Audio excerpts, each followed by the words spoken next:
Good morning, folks. Last one of the week, thank God. And there's some real stuff in the papers today, folks. There's some honesty and there's some dishonesty. As I say, there's some real interesting stuff in the papers today. So there is. And after the excitement of yesterday, the burnishes off what actually happened yesterday. Today we will lay it bare for you. We will lay it bare for you. Because what happened yesterday was an outrage for many reasons. But mark my words, what happened yesterday was a bloody disgrace. And I'll explain why it's a bloody disgrace as we get through the news. Okay, that's Facebook on board. Just waiting. On the Facebookers hitting the page, we'll say hello to a few people. Hi Alistair, hi Graham, hi Akis, hi John, hi Stephen, hi Luke Indy, hi Mark Telfer. Good morning, Melanie. How are you, dear? I hope you're keeping well. It was lovely to see you a couple of weeks ago, as it was. Bit of a shock to see you in the chair. Full time now, Melanie. It was lovely to see you. Right, so we'll get a couple more minutes and we'll get this underway. Who else have we got in? Hi, James Conroy. Hi, DJ Marcy Moo. And I see DJ Marty's in as well. Hi, Harry. Hi, Doug. Hi, Jeanette. The numbers are climbing nicely, folks. That's one thing. We do get good sized live audience, folks. We really do. Comparable with sites that do lives, which are 10 times the size of our site or our channel. But hi Mel, you will be knackered. That's a hell of a flight for a march. You know. Okay. We're getting there. Hi Woodpet. Hi Ewan. Hey. And if I was there somewhere, good happy birthday, Arminton. And Patricia, happy birthday, you and all. Hi Ange. Hi Liebson. Right, first up this morning. Oh, hold on. Andy Truck Davy Truck at home in his office in Salisbury, North Lanarkshire, where it is a beautiful morning. And it's 15 degrees already, just one half taps off, and it's not even midday yet. And it promises to be good. Promises to be good for the next couple of weeks, actually, apparently. So that's the weather here in Salisbury, North Lanarkshire. Beautiful morning. Pollen count's low, but it's grass, and that's a balm. And as I say, that's the weather here in Salisbury, North Lanarkshire. If you want to know what the weather's like where you are, look out your own bloody window. Right, first up this morning is the Daily Record. They're answered, and as you know, I don't put it up. But what goes on is first Pope from US, God bless America, Robert Prevost, 69, elected as the 267th Pontiff and takes the name Pope Leo XIV. He greets cheering crowds and sends message of peace to the world. Well, you know, prior to 2022, I'd have said the Pontiff was a hypocrite. But thanks to Pope Francis, the last Pontiff, the Vatican Bank no longer invests in weapons, pornography, tobacco. Aye, the Vatican Bank, you heard me. Right up until 2022, they invested in the arms industry, they invested in the pornographic industry, and they invested in the tobacco industry. It took the last Pontiff to jump on their head and say, "You having a laugh, you people?" Well, there you go. But this Pontiff can send a message of peace because the Vatican State is no longer investing in weapons as far as we know. Right, next up's the Scotsman. I'll put it up, folks. Because you know that's how I normally do things. That's how we roll. Right, here's the Scotsman. The Scotsman has history made as Leo XIV is first US Pope. Okay, there isn't much to add to that, really. But, you know, and on the other side, we've got Starmer and Trump hail full US UK trade deal. We'll get into that a wee bit more as we get on through the report, folks. Okay. But, you know, so there's not much more to say about the election of the new Pope, except for I'm pleased. I'm really pleased for. Where the hell is this?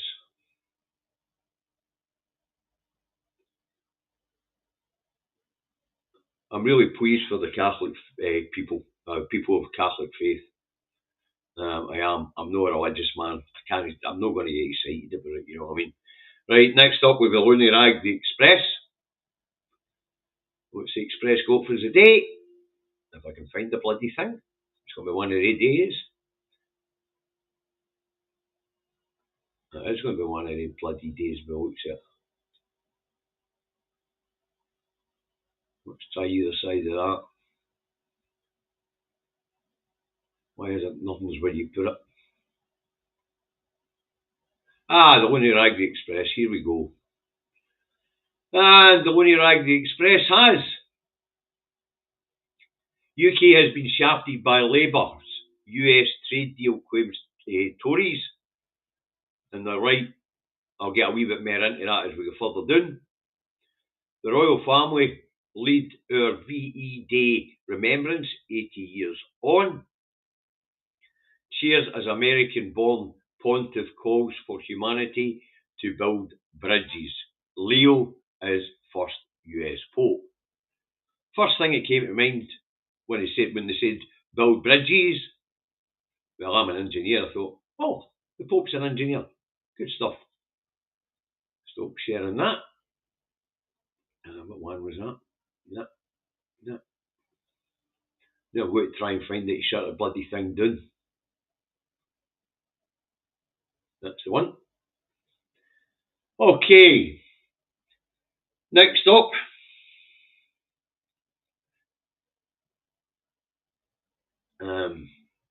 We'll stick with Express a moment for the new.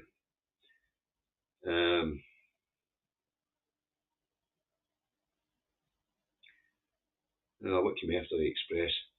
Let me quick look. Excuse me this morning, folks. I'm a wee bit perturbed at what went on yesterday. Right, next up with a Metro. If I can find the bloody thing. Yep, now we're starting to get on course. The Metro. You made the ultimate sacrifice. You will never be forgotten. Bear the words in mind. Okay. And 268th, 67th. Pontiff chosen in just 25 hours. It was quick, to be fair. The enclave that elects the Pope normally takes a week or two. But it was quick. And holy smoke, that was quick. But I say, remember these words. You made ultimate sacrifice. You will never be forgotten. Bear the words in mind for a wee minute, folks. Okay.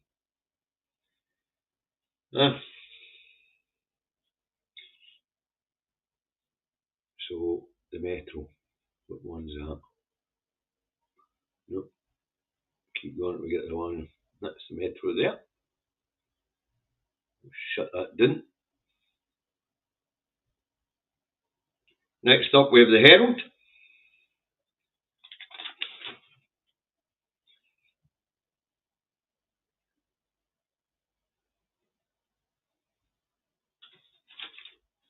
Now, what's the Herald got for us this morning? Let's stick it up. The Herald. Here goes in the Scotland story. I will vote against bill on assisted dying, reveals First Minister. Swinney says decision weighed heavily on him after an emotional struggle. Well, it's not something to be taken lightly. And I see the debate on the BBC this morning is on this issue. So, the vote's coming up on the 13th, folks. We spoke about it yesterday. And it's going to be the main topic, I believe, in the press over the weekend. Okay. Now, where are we? Next up, after the Herald.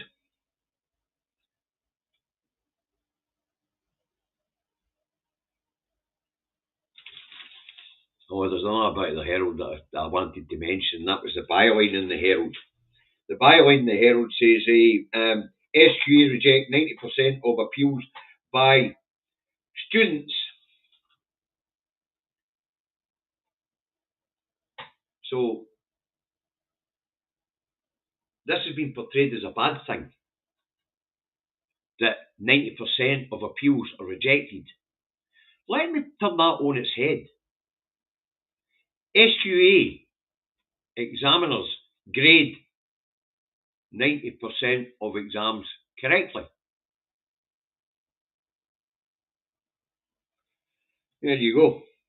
It's a bit like that daft headline in the Express the other day. Almost half Scots don't like John Swinney. Almost half. 43%. Flip that on its head. 43 or 44% was. But flip that on its head. 57% Scots do you like John Swinney. That's how propaganda works, folks. You know what I mean? That's how the propaganda works. Right, next up it should be the Scottish Daily Fail. This one's pure comedy fucking gold.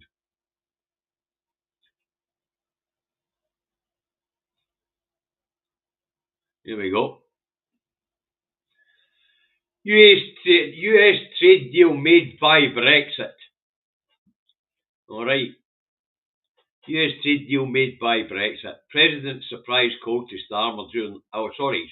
Trump Champions League ambush. US trade deal made by Brexit. President's surprise call to Starmer during Arsenal game.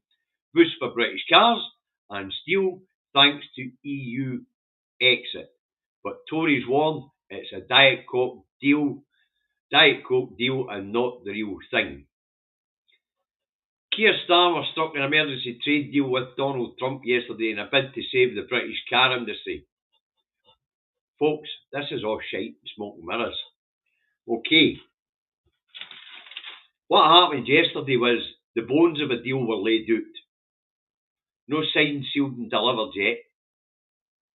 How do you know that? Because I watched 2 hours of footage when I got into work last night. And Trump was rambling. And I mean really rambling about how it's a max deal, but it'll get better. The ink's no, but a couple of weeks it'll be done. That sort of thing. All the way through he rambled. It'll evolve, it'll this, it'll that. You know, but Trump got what he wanted. He needs steel and he needs aluminium. We can't get it for Canada anywhere. Good thing for the steel industry. On the British car industry, the US has a population of 336 million people. The UK ships 100,000 vehicles to them a year. Drop in the ocean. Absolute drop in the ocean. And most of the cars manufactured in the UK are manufactured by third countries. They're no UK companies. And if Trump's still at war with the rest of these companies like Japan and like Europe, for the Vauxhall make,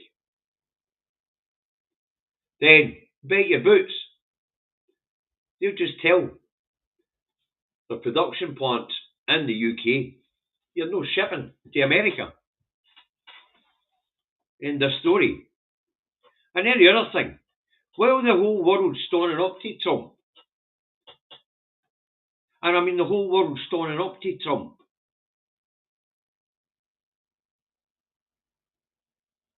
the UK's capitulating. How's that going to look to our friends and neighbours, say in the EU, for example?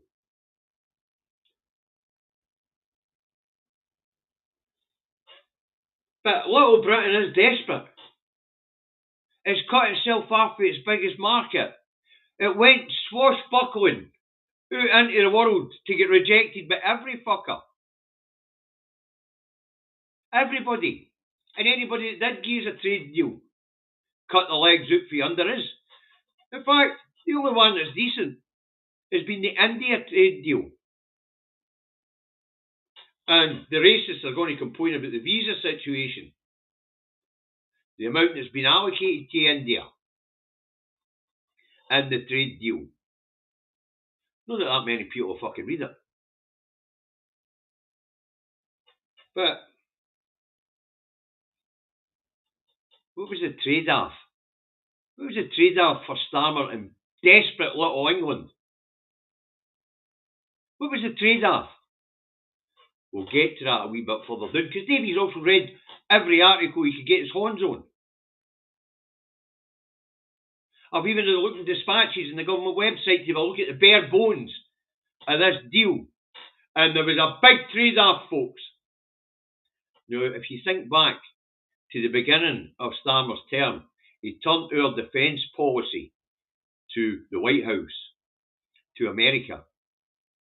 Well, he's done even worse to us this time. Wait till you hear what the fucking trade-off for this shitey deal was. Because Trump needed steel, so he dropped tariffs on steel. Trump needs aluminium, he dropped tariffs on that. He didn't need cars, but he threw Starmer a bone, knowing fine well that the Japanese and the European car companies manufacturing here in the UK weren't going to do Starmer any favours and would tell their plants they're no shipping vehicles to the US. Or maybe they'll just be cynical companies and let the vehicles flow. But 100,000 vehicles for the UK US each year, fuck off. Nothing, not a population size of 336 million. In fact, as I said, we're only 3% of American trade. America is 17% of your trade.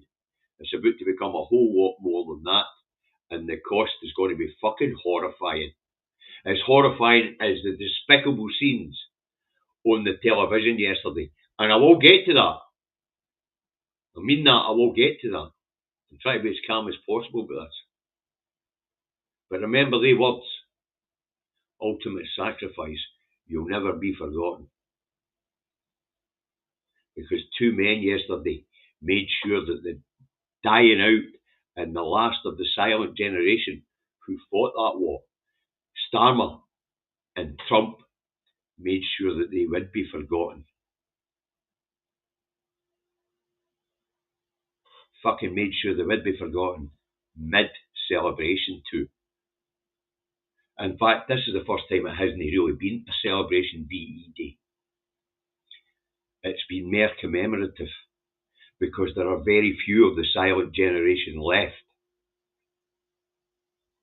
And I mean that. And for they two not to be able to hold off one day, one fucking day, so that we could remember these people who made the ultimate sacrifice.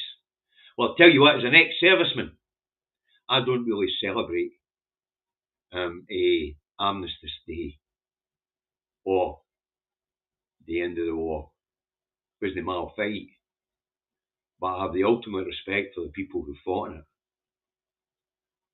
And what happened yesterday, in my eyes, as an ex-serviceman, would be like announcing something like that on Armistice Day when we remember fallen colleagues for all the conflicts. What they two cunts did yesterday was make sure they men and women, what's left of them, would be fucking forgotten. And to an old soldier like me, that's a fucking disgrace. And I mean that. I'm fucking raging what they did. This announcement could have waited till this morning.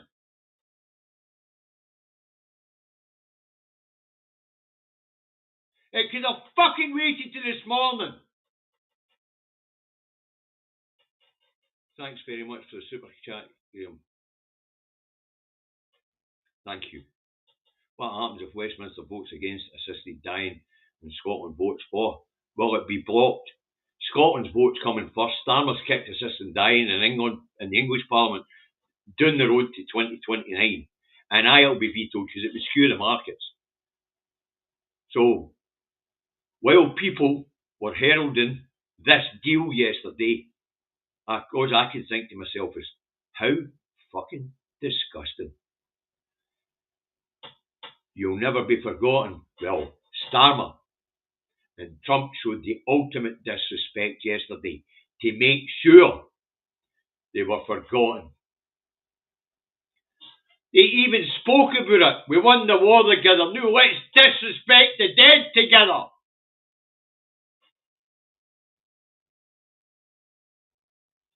That was the ultimate disrespect. And as an old soldier, what I seen yesterday, for these two fucking fascist bastards, was a disgrace. That announcement could have waited to this morning. This morning. But no, they too, just so Trump could get a win, had to disrespect the last of the silent generation. Well, I won't forget what they two did. The pair of fascist bastards.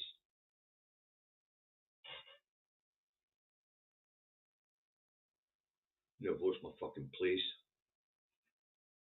But as I say, I won't forget. That was a disgrace. It was a dishonour to the memory of those men and to those who are still alive. You can understand some young people not understanding this stuff. But to me, and the demographic here, what we seen yesterday was a disgrace. That announcement could have waited till this morning. But when you get right down to it, folks, when you get to the crux of what's in this deal, when I tell you what the crux is what's in this deal, I'll tell you what I spotted last night and the Telegraph have spotted this morning when we get to it. When we get to it. What was that one I had up the field?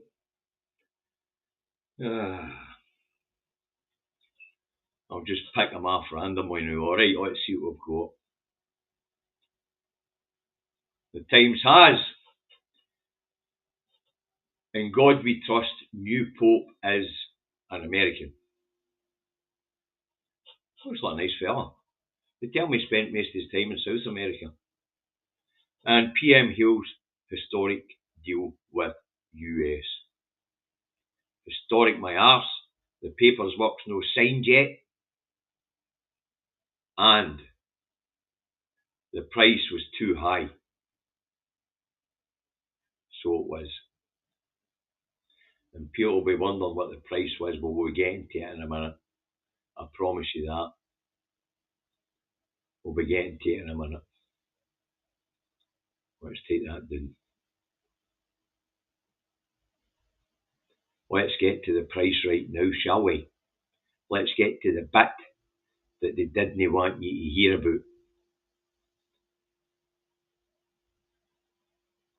I'll tell me, I've taken the fucking thing down. I did take the wrong one down. I'll just need to pop down and get it, folks. Give me 2 seconds.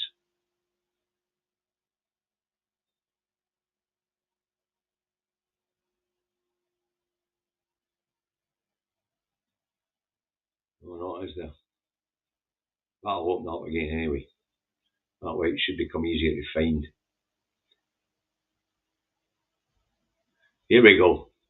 You want to know what the price of that trade deal was? PM hands US veto on China deals. It wasn't just on China deals. Remember what I said to you about Starmer just into the job, handing over control of the UK's defence policy to the White House. Well, guess what? If you get into the bones of this fucking deal, in order to seal this deal, desperate little England has handed over control of international trade to Trump.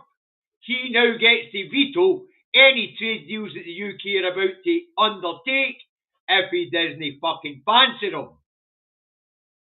Hey, Brexiteers, here's your sovereignty. Go on. Swashbuckle off, fucking ears. Free today trade deals with anybody you want. No, you fucking no. Starmer just handed international trade and vetoes in any trade deal, no juice China, out of America. That was the fucking payoff. That was the cost of that minimalistic deal that was put on the table that leaves 10% tariffs on absolutely fucking everything except steel and aluminium, which Trump desperately needs. And we can't produce that much yet for him.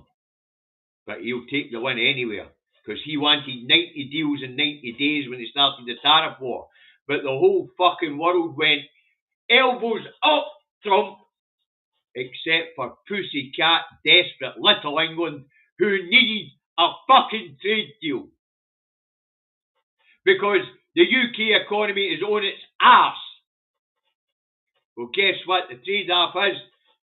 Hormone-injected beef, chlorinated chicken, pesticide, carcinogenic pesticide-covered vegetables. That's the fucking payoff. And they had to turn over control of international fucking trade. So much for fucking sovereignty. But saying that, the fucking idiots doing that road don't know sovereignty. They don't know what it is. Why? Because there's no fucking... They don't have sovereignty. They're not a sovereign people. They're fucking subjects. They live in a fucking monarchy. Fuck's sake.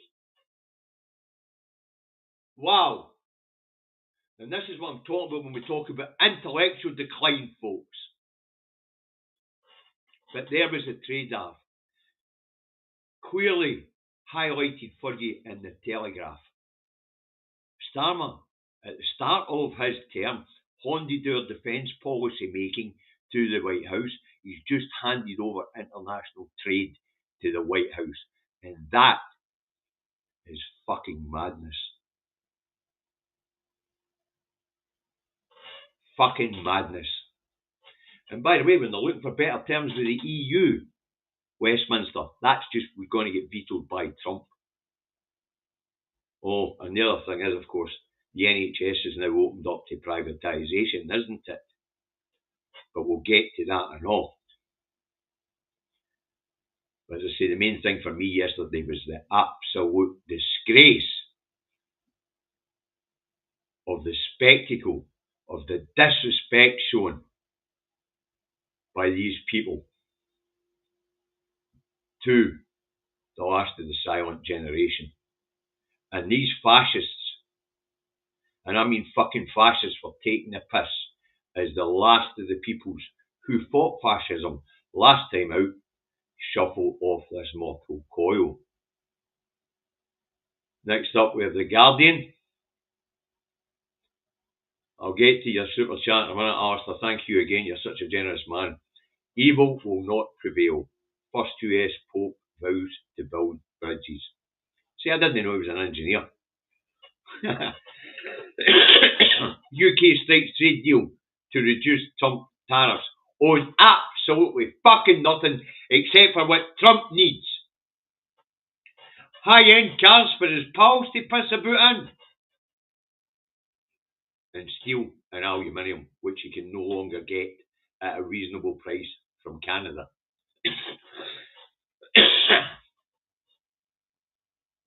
As I say, there were people hailing this deal and hailing the announcement as good press when we all know better. We all know better. We know that what happened yesterday was an act of disrespect by fascism against people who'd fought against fascism. Seeing that the deal is not done, I am still scared that the NHS will be put into the deal. Funds for the baby stoke food bank. Thanks, Alistair. Listen, we heard them talking about how food standards would be maintained. I bite my arse. You heard Donny in his press conferences. Did you? I enjoyed the Scottish boy to the BBC asking him why he capitulated to the UK. Because he was desperate for a deal. And it's a shite deal. 10% tariffs remain on almost fucking everything except for what Donny needs. And he needs steel and he needs aluminium. Because America's on its fucking knees because of these stupid trade wars. They're running out of food. They're laying off people by the millions. Fucking no real. And what did we have to cede? Or what did the fucking mad fascist bastard and Westminster cede to get that minimalistic deal, which is going to make the UK a pariah to the rest of the world that went elbows up to you, Trump? Had to cede control of international trade. You could not make that up. No, there isn't. In fact, we get right down here, the biggest aluminium smelter in the UK is in fucking Scotland, so that'll get busy. Right, next up we have... I think we've done the Guardian, didn't we? Have we done the Guardian? Aye, we have. Stop sharing that. Get it down. Next up we have the National, I think it is. Yep, the National. What's the National what? Trade deal leaves out whiskey and salmon. Forbes UK didn't even tell us it was finalising agreement with US. Well, there you go, folks. Welcome to your union of fucking equals. Give away the power of our international trade without fucking asking us. Leave out our two biggest fucking exports to America while happily taking the revenue for one of them in the form of alcohol duties. And export duties, of course, for the salmon. But no. Don't argue for them in your trade deal. Just argue for steel, who you've nationalised. Aluminium was something that fucking Trump wanted and needs. Cars, they say we only ship them 100,000 high-end cars a year. That's Trump's toys for his boys. That'll be the Proud Boys, of course, who Trump had a meeting with at Mar-a-Lago. A domestic terrorist group, and Trump's meeting with a leader at Mar-a-Lago. You can't make it up. That'll be America's fucking brown shirts coming. As I say, that's interesting.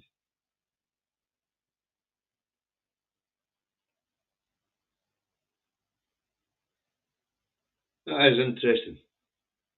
That Westminster and Starmer didn't inform the devolved administrations what they were doing.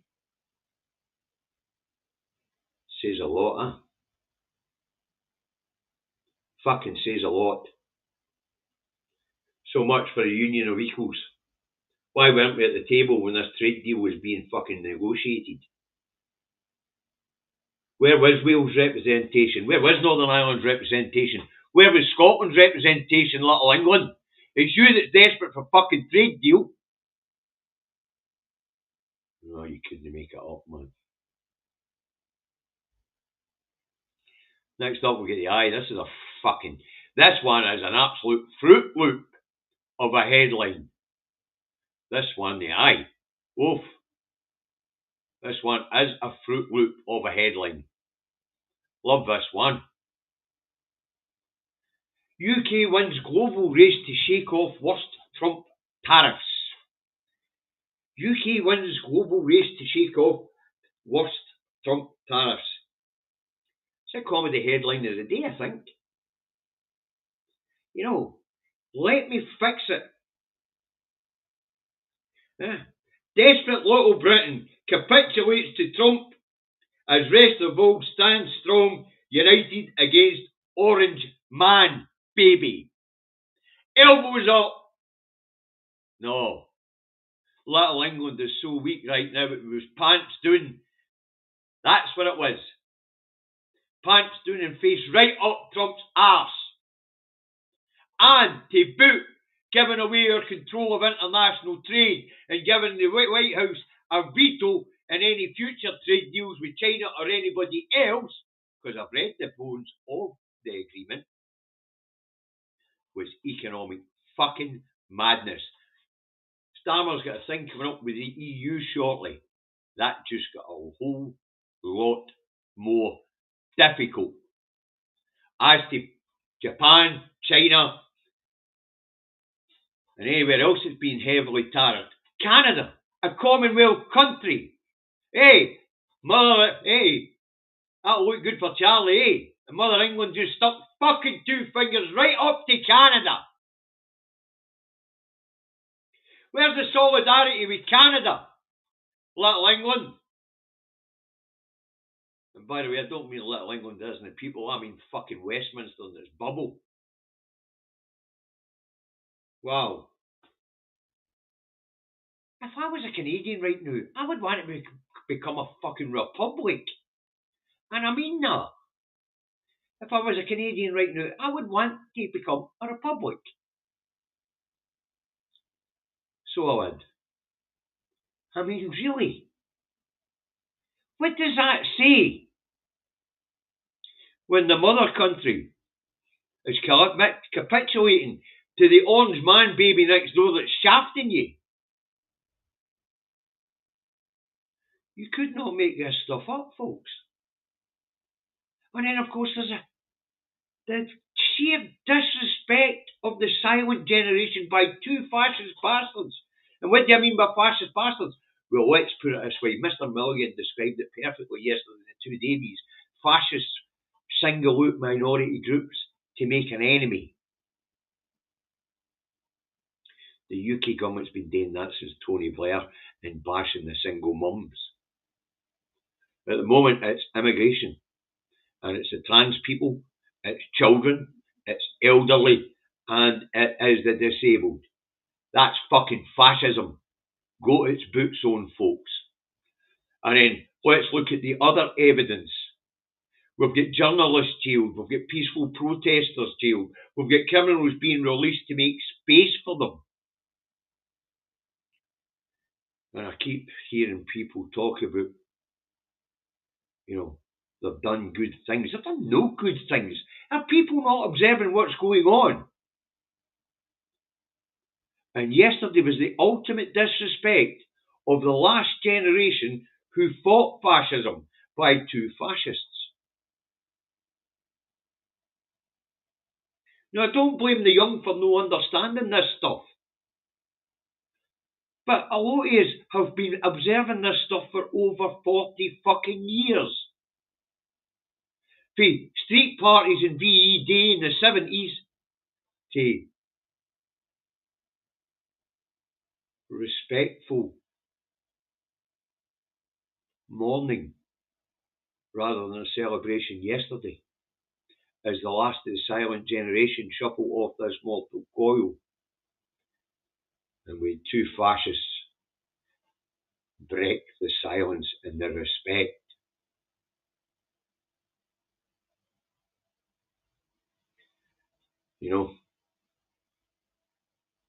I see there's a lot of young people in the media today, and I mean the mainstream media as well, the way they reacted yesterday. If this had been the 80s and something like this had been tried, the media would have jumped on the government like a ton of fucking bricks for being disrespectful. But as a long-time observer, And having followed the trend of how this a thing has been marked down through the years, the 70s, the 80s, when they were still having street parties, there was still a lot of the silent generation around.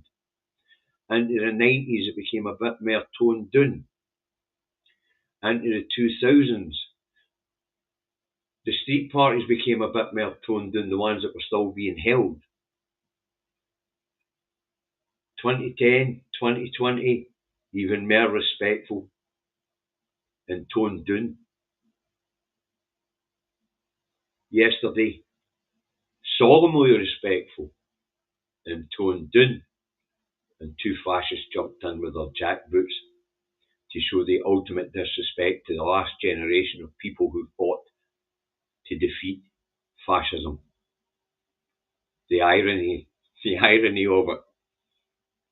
And all while trumpeting Donald Trump getting what he wants and Keir Starmer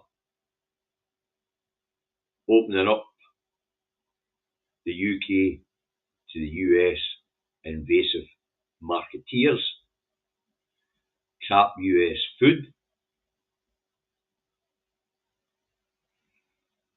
And I watched Trump posting about how he's going to get the beef settled here, how we're going to take all his agricultural products. Yeah, some win-win that was. And of course, having to pay the ultimate price of it being the US a veto on future international trade.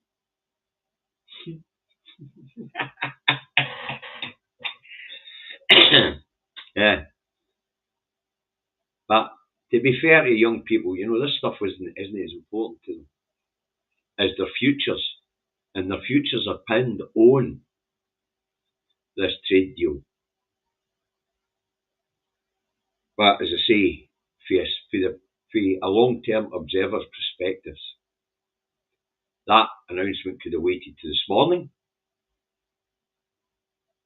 And the nonsense being spouted about, a great US trade deal. Well, folks, it wasn't a great deal. There's nothing in it except for Donald Trump getting what he wants. And 10% tariff staying on the rest. And in order to get the steel and aluminium, zero tariffs, Starmer ceded control of international trade to the White House. He couldn't make it up. Right, folks, as it's Friday, let's hope the stars got something to cheer us up, because after Thursday, fascism has arrived, and two fascists just jumped to all the memories of the last group of people who fought fascism and won. What's the star wrote for us today? UK agrees deal with Dawn. The future's orange. This is awkward for David Lammy, and so it is, because this was Lammy just a wee while back. Be in no doubt, a trade deal with Donald Trump will mean US corporations get to privatise and dismantle our NHS one bed at a time. Yep, that's exactly what's going to happen. And the price of it was to concede future international trade to approval from the White House. Little England has just become the 51st state. But it is awkward for Lammy. It's really fucking awkward for Lammy. So I guess the star did give us a laugh today. Anyway, are you after yourself, Melanie? What was that? Oh, John, thank you, John. And I hope Edith's fine. I hope to see you soon, actually, John. It's been a while. Maybe take a wee run down if you'll make me a cup of tea. See you and Edith. Well, not a cup of tea. You know me, I don't drink tea. But Jesus, John, thank you very much. You're a star. And say, give our love to Edith as well, will you? Saying I'll need to get down your way. Pop in and say hello. Now, to say, folks, a lot of us have been around for a very long time. We've got different points of view from the future generation who don't remember things as we do and don't see things as we see it. You know, like, I mean, we've got commentators out there still don't believe that Starmer's a fascist and that everything he's doing is by design.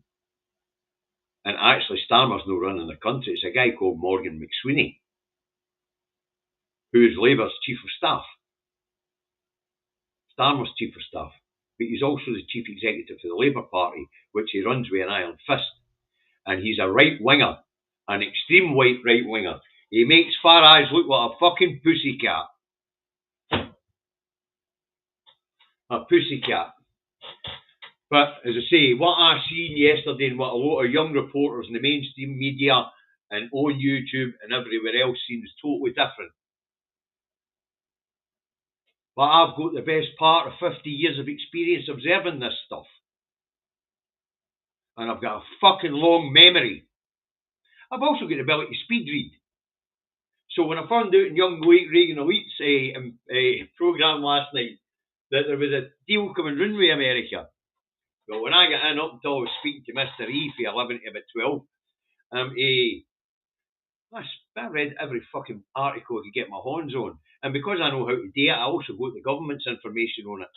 And if you really know how to do it, you can have a look at what's coming out in dispatches. And to be fair, some of the comments from the diplomats were quite fucking funny. So I've got an edge on a lot of these people. I've got years of looking at this stuff and looking for it and knowing how to find it. But as I say, and then after I'd finished talking to Mr. E, I says, Mr. E, I'm knackered, I need to go to my bed.